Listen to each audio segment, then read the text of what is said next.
ஒற்றுமையா இருக்கிற பட்சத்துல எவ்வளோ பெரிய மழையனாலும் ஒற்றுமையா இது பண்ணலாம் அப்படிங்கிறதுக்கு எவ்வளோ பெரிய ஒரு எடுத்துக்காட்டு பாருங்களேன். அண்ட் ரீசெண்டா என்னோட டீப் கனெக்ட் ஒருத்தி, அவளோட கலீகோட ரிலேட்டிவ் ஒருத்தவங்க, ஒரு பாப்பா 15 years ஓல்டு தான். பாவம் அவங்களுக்கு கேன்சர் இருக்கு போல. இந்த பாப்பா நல்லபடியா வரட்டும், மீண்டு வரட்டும்.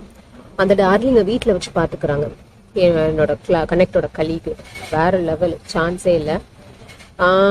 ஸோ என்னோட கலீக் என்னோட கனெக்ட் அவ ஃபண்டு கலெக்ட் பண்றா. ஸோ ஃப்ரெண்ட்ஸ் எல்லாருமே சேர்ந்து ஒரு சில அமௌண்ட் இது பண்ணும் பொழுது அப்போ உண்மையிலே தோணுச்சு, இந்த மாதிரி நம்ம நிறைய டைம்ஸ் நம்ம இது பண்ணியிருப்போம்.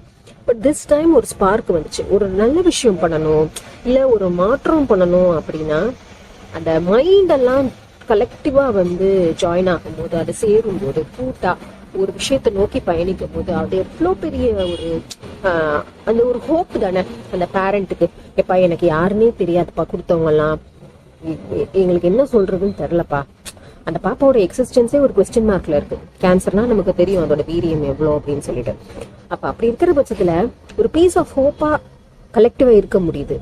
அதே மாதிரி எனக்கு தெரிஞ்ச ஒவ்வொரு விஷயத்தையும் சமூகத்துல மாற்றங்கள் கொண்டு வரலாம், provided lovely and humane minds join for a lovely cause. So நிறைவா வாழலாம், சந்தோஷமா இருக்கலாம், ஒன்றாக பயணிக்கலாம். Loads of love to everyone.